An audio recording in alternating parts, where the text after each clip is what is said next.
let's talk about being an overcomer. So if you're tuning in for the first time with me, I have walked you guys from fear to faith, self-hate to love, devaluing to purity, corporate to calling, bondage to freedom, which basically means so many areas of my life have transformed step by step. Thank you, God. Not that I also wasn't an amazing person, just like you're an amazing person in all forms, but there's levels and layers to being and becoming who you're truly called and created to be. And so it's with that this is a sneak peek to the podcast episode on Overcomer. So I recently saw the movie Overcomer. If you haven't seen it, I highly, highly, highly recommend it. Priscilla Shirer, which also starred in The War Room, is in the movie. The Kendrick brothers produced it, which they're also producers of Courageous and several other very impactful and inspirational faith-based movies. And several takeaways that I got from watching the movie, but 3 things that I wanted to highlight on this video and even more in depth on the blog and on the podcast. So number 1 is identity, meaning where are you allowing your identity to be found?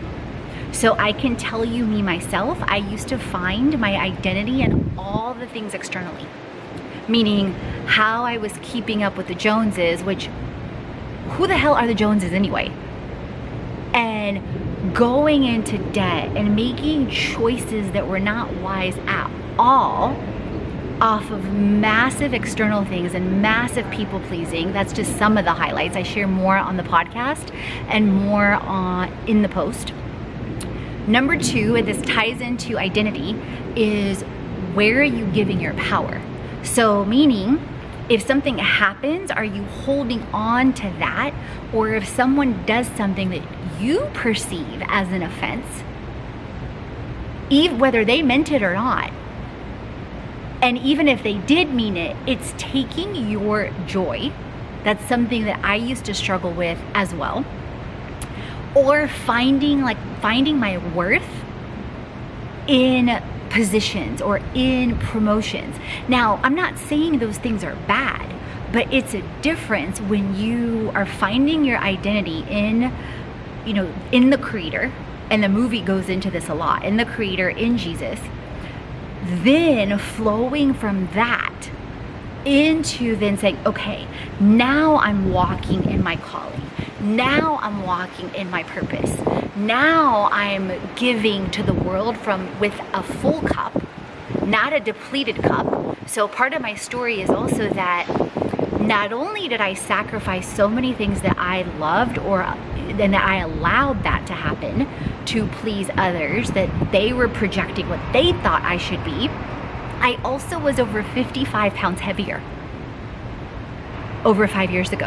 And now I've kept it off with the help of our Creator, with the help of healthy habits, with the help of Herbalife nutrition, meal bags. I have a meal bag sitting right here, and making healthy choices. I haven't drank now, you guys, for 5 years.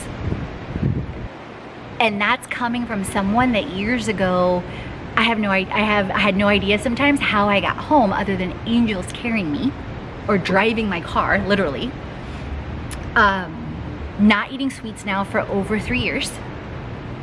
Waking up at 4:35 a.m., which is completely different than what I was, say, hell, the 4:30 a.m. is even different than 6 months ago. So there's levels and layers as you release different things.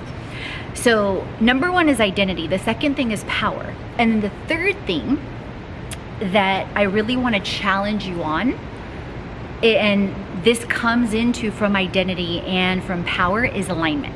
Because if you're sacrificing your identity for things externally and into holes or into solely pleasing people, that I can promise you guys, it's an empty cup. Because I kept going for years and got to the equivalent I was a chief audit exec at one point, I've worked in over 7 industries, and those of you in the Herbalife community, I got to the equivalent of president's team and founder circle levels, to where in 1 year alone, I had over $10 million in results. 10 million. Disclaimer, not typical, not average, but possible. And that was outside of Herbalife in different industries. However, my spirit and my soul were empty, and I had in many, many, many ways made the external and money my God. Or it was this unstable relationship to where I still believed in God, but then I allowed fear, or I allowed people pleasing, or I allowed the external. So I say all that to share the alignment. So number 3 is the alignment. So when you are clear on who you are as a person and your priceless value, when you are very self-aware and where you're giving your power and or where you're allowing your power to be taken, then you can start to operate from alignment. Meaning, what do you love?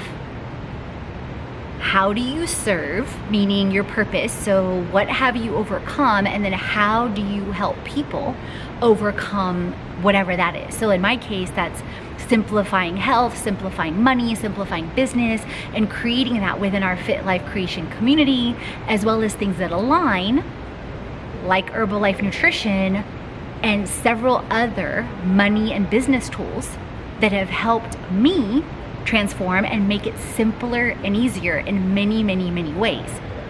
So really thinking about that alignment, and really thinking about, asking yourself, for example, is what I'm thinking aligned with what I say I want and who I want to be?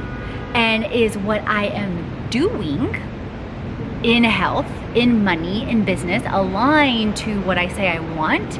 And am I speaking those things to myself and to others as well? So I hope that serves you guys. And if you want even more on being and becoming an overcomer, then click the link and you can read more on the blog, or you can listen to the full episode where I go deeper into these 3 areas, and I go deeper into the impacts that the movie had for me and for my life. And just to give you guys insight, after I left the movie theater, I went to this coffee shop by the river, the Chattahoochee River here in Atlanta, and had my journal. And basically, between like marinating on all the reflections from the movie, as well as journaling and just so much clearing and cleansing and awareness, it was like 2-3 hours of downloads. And those downloads continued over the next several days, the next several weeks as well. So I want to leave you with a couple things. And so in the movie, Priscilla also talks about Ephesians 1 and 2. And so I want to leave you with empowering words for you, that thinking about how you talk to yourself, thinking about who you have allowed, or who do you allow to speak into your life. And I want to leave you with this, that, well, I'm going to say it first for myself, and then I'm going to say it to you. I am chosen, I am purposed, I am forgiven, I am loved, I am grateful, I am amazing, I am phenomenal. And so with that, you are amazing, you are phenomenal, you are an overcomer, you are powerful, you are chosen, you are forgiven, and you are redeemed. So be very, very mindful of how you speak to yourself. And a great indicator is what's happening in your life, whether you're aware of it or not, because we all have 40, 50, 60,000 thoughts a day. And who do you allow to speak into your life? And what are you allowing others to say about you, to you, about you, and around you?